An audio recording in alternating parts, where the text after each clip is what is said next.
Hi, welcome to the Women Money Business podcast with me, Dr. Priti Basra. Thank you for joining me on this episode, and it's January 2025 and I want to talk about goal setting. Now, I didn't realise goal setting was a thing until probably the past couple of years, basically, because it's something that I've always done, and not just in business, in life in general.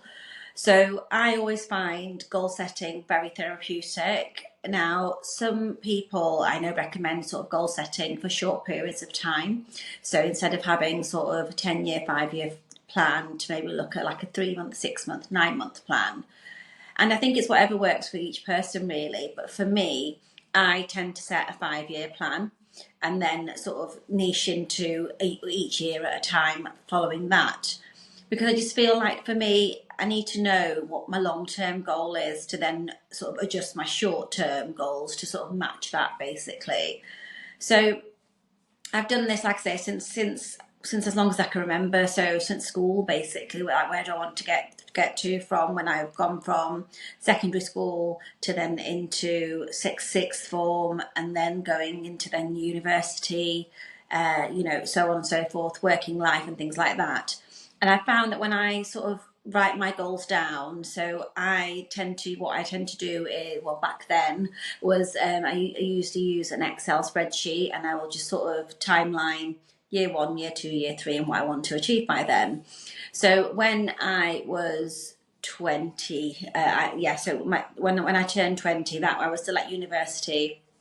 And that was quite a pivotal moment in my life, because it was make or break, basically. Am I going to get through this, get a degree and qualify as an optometrist? And I needed to know what were the next steps after that. And I'll probably just caveat this by saying that I'm not saying that the goals are concrete, that you cannot move them. But I think it's good to have a direction that you're working towards, but at the same time, bearing in mind that things might need to change, things might need to pivot, because you can't plan for everything in life as much as I really would like to, because I'm a serial planner. You can't plan for what, there's unforeseen circumstances. Life happens, things change, and you liken it to when like a train comes off its tracks and then has to be rerouted. Similar kind of thing. So back when I was 20, my 5-year plan was 20 to 25. And I knew then that obviously if I do qualify and become an optometrist, I need to then take into account my pre-registration period, things like that. But I also wanted to factor in potentially getting married. And obviously you could tell I'm Asian, and culturally back then it was very much you go to university, you get your degree, and then you look to get married. So that's a lot of pressure, like now, sort of looking back onto it, to have basically at the age of 25, because now, again, in hindsight, was so young back then, but at the same time, was it pressure because it was just normal? So my big sort of 5-year plan for 2025 was basically get my degree, get a pre-registration placement, get a job, and then potentially look to find somebody, or if I don't know anybody already, to get married to. So that was a big chunk of my life, those 5 years. And moving sort of further on from that, I think I sort of achieved all of those sort of major life targets. But then at the same time, I think it's good to have those big goals, but then also have the smaller goals in between, because then you get that momentum of sort of working towards your goals. So from 25 to 30, my next goal was to potentially get married and then look at doing a PhD, and then sort of take it from there, basically. I mean, that's not the whole goal, but that's not everything I set goals for, but it just summarize it. And one of my major goals was to have children before I was 30. And that obviously it's time critical in a certain aspect, because the biological clock, but also it's something that you can't control, because you don't know whether you can have children until you start that process. So in between that, I had sort of separate my goals into sort of personal, professional, and life goals. So I got to 30, and I ticked off most of those goals from my list.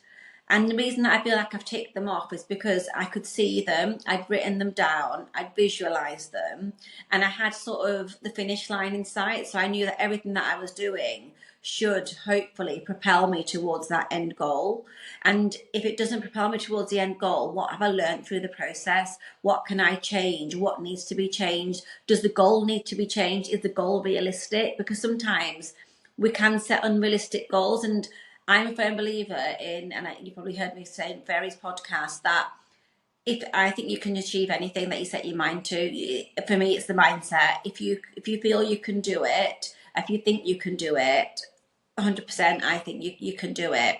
But you obviously have got to have that self-belief in yourself that one thing saying it, it's another thing doing it. So you have to sort of change your way of thinking and your mindset when it comes to setting those big goals, that they shouldn't be so far out of reach where you then feel disappointed because you think, well, I should have got that. But then if you think about it realistically, could you have got that? Was it a realistic goal? And I don't mean make your goals achievable, like I've just mentioned. What I mean is that if you put all your power into it, all your effort into it, do you think you could get it? And if so, I think it is an achievable goal. But likewise, it's nice to have those couple where you just think an aspirational goal, really. So it's like, if you got there, that's great. If you didn't get there, it was a nice to have, it wasn't necessary. So those were sort of the few things that sort of I have looked at sort of in my five-year period there.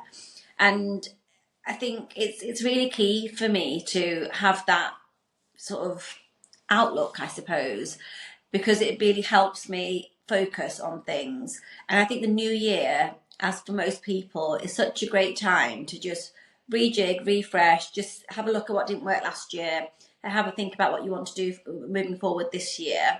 And I was talking to somebody earlier and saying that, to be fair, you could do this at any point of the year, but for some reason we reserve January for it. And I don't think that matters what month you do it in. Like, back in October last year, which is 2024 now, I had a massive sort of epiphany, I suppose, in terms of where I want my life to go. And I think that's because I was reaching the end of my 5-year cycle of my goal setting. So I then reset my goals, basically. And it's strange because I can almost feel it. Like, I can feel like, right, I've reached this now. How do I get to, what do I need to do? What do I want to do? And to get to the next bit, basically. And like I say, you don't have to reserve it to January. So I think that's probably one of my key messages, is that just because it's January and you're listening to this in October or September, whenever, don't wait till January to then do that process. Do it now. Whenever you're listening to it, do it now, because there's no better time to start than right now. And I think that's something that I really wanted to sort of focus on this podcast, was that there's always, January, eat clean, be healthy, lose weight, set your goals, be the best version of you. That's all fantastic advice, but it should be a lifelong thing. It should be something that you're just thinking about doing every day, not just in January, because then it becomes part of you if you're doing it consistently, repeatedly. And the other thing I think with goal setting for me is that it makes you accountable. Like, you've written it down. And it's funny how your brain works. Your brain obviously remembers that you've written it down. So your brain always sort of every so often reminds you, like, do you remember you said that you were going to do that? And that can sometimes, I think, cause some anxiety for some people. And it has done for me in the past, where I've just thought, I haven't done it. I've said I will do that and I haven't done it. But then the answer to that for me would be, only I set those goals. It's not like I've gone to school and the teacher set me homework and I haven't completed it. I set those goals. And that's not to say that if you set a goal, don't worry about it if you don't do it. I'm not saying that, but I'm just also saying, just be kind to yourself, and sometimes you won't maybe get exactly where you want to be, but I'm sure you'll be 3 or 4 steps further than you were prior to writing that goal list. So the other reason that I think goal setting's really, really powerful is that it just gives you a bit of a roadmap of what you want to do in your life, and it gives you a direction, and it makes things clearer. And I think once you start writing it down, you almost start to question, like, well, do I want to do that? Because in your head you might think, I want to do this and I want to do this. And I'm guilty of that. I'm very guilty of that, where I just think, I want to do that, I want to do that, I want to do that. but then I need something, someone, someplace to just focus on my thoughts. And for me, if you've watched anything on my LinkedIn and previous podcasts, you'll know that for me, it's a whiteboard or a flip chart. That is my go-to when it comes to planning anything really, but especially when I'm goal setting. So yeah, so that's a big thing for me in terms of once you're writing it down and you're looking at it and you're just thinking, do you know what? Maybe that goal isn't really that important. Maybe that goal maybe that should mean this. And then you almost sort of remove that brain fog and that brain fuzz that you're getting, because your mind is a beautiful thing, but at the same time, it's very powerful in terms of the thoughts and processes that are happening. And they can become really overwhelming, so overwhelming that if you can sort of brain dump it, and that's what I always say, that you just brain dump or thought dump onto, for me it's a piece of paper, for you it can be whatever you want it to be. It just starts, it's almost like it cleanses your mind, because then you're becoming more aligned to what you're wanting to achieve and what your vision is. And I know a lot of people I've been looking at, well, a lot of people do storyboards or vision boards, and that's not something that I've done like in the past, but then it has been something that I've been looking at over the past sort of year or so, because I know that I've got my Excel spreadsheet and that will slash flip chart slash whiteboard and things like that, but then I'm at a stage in my life where I want that constant reminder of what is my purpose, what am I doing, where am I going with this. So last year I did my first vision board, and I popped it onto my phone screensaver, and I haven't printed it out yet because, let's be honest, I haven't got a colour printer at home. But I've got it there, and again, being honest, how many of us have our phone with us pretty much 24/7, so you're always seeing it. And the funny thing is, I've already ticked off a couple of things off that vision board, so it sort of makes me wonder, like, is it subliminal, like, or subconscious, where you're constantly seeing it? So it's like the red car situation. If you think about red car and you look at the road, you see like 5 red cars.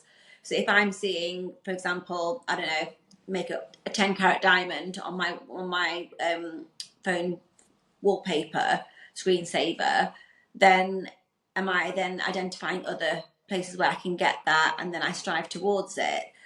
I think there's more to it than just seeing it and achieving it. It's obviously affecting your psyche and your brain in terms of the steps that you need to take to get it there. But at the same time, I don't think you can just put a picture up of a Rolls Royce and tomorrow you're going to get a Rolls Royce, because effort is required, planning is required, strategy is required to get there. And I think people often don't realise that they might need a business strategy or a marketing strategy. But for me, I think a life strategy is so key. Having that life goal, life map to where are you now, and how where do you want to be, and how you're going to get there. What's that bridge that gets you there? And that bridge for me is my flip chart and my whiteboard, and that enables me to get there. And don't get me wrong, I do have little like outspiking of, oh, maybe this, maybe that, but I put it all down because then it's all there then, and then I can sort of learn from it. So then from the 5-year, like I say, my 5-year plan, I reduce it down to compartmentalize it into 1, 2, 3, 4, 5 years to make it more realistic.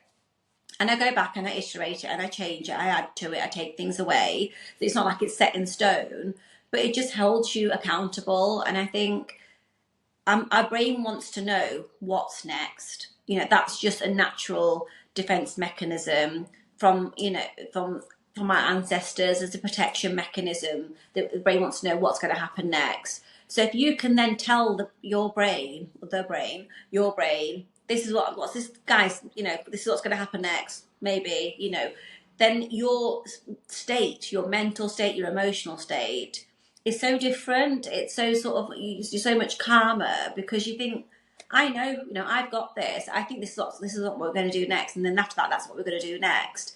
And it gives you that clarity in your vision and clarity in sort of how your brain is processing things, really.